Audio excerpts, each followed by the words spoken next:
We will continue with images from Washington.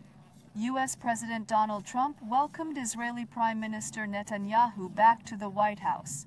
One of the agenda items of the meeting was Turkey's influence in Syria. Netanyahu said he did not want Syria to be used as a base by Turkey. When asked about the situation in Syria, Trump praised Turkey and President Erdogan. Erdogan did what no one else could do. He took over Syria, he said.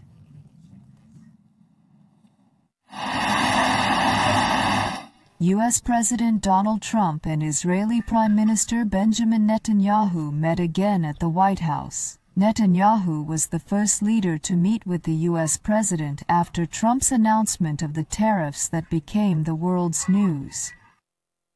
The meeting was again characterized by cordial moments. Trump decorated the walls of the White House with photos of him and Netanyahu. Trump also adjusted Netanyahu's chair so that he could sit down. The U.S. president had made the same gesture during the previous meeting.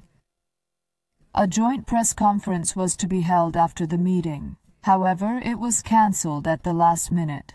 Trump and Netanyahu faced the camera in the Oval Office.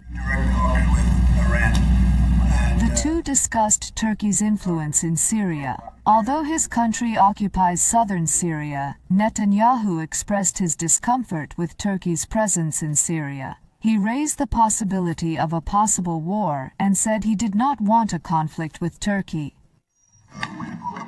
We don't want Syria to be used as a base for attacks on Israel. The Turkish leader has very good relations with America. We want to avoid any conflict. Just unbearable. Netanyahu pointed out that U.S. relations with Turkey are good. He said that there is no better mediator between the two countries than Trump. Despite Netanyahu's concerns, the U.S. president praised Turkey and President Erdogan. Trump said he has a good relationship with Erdogan. We have a great relationship with a man named Erdogan. I love him and he loves me. When I say I love Erdogan, the press gets outraged. We have been through many things with Turkey, but we have never had any problems.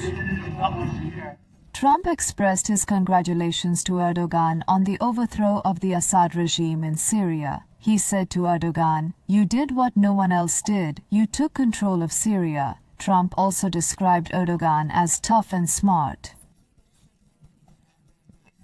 I congratulated Turkey. You have done what no one has done for 2,000 years.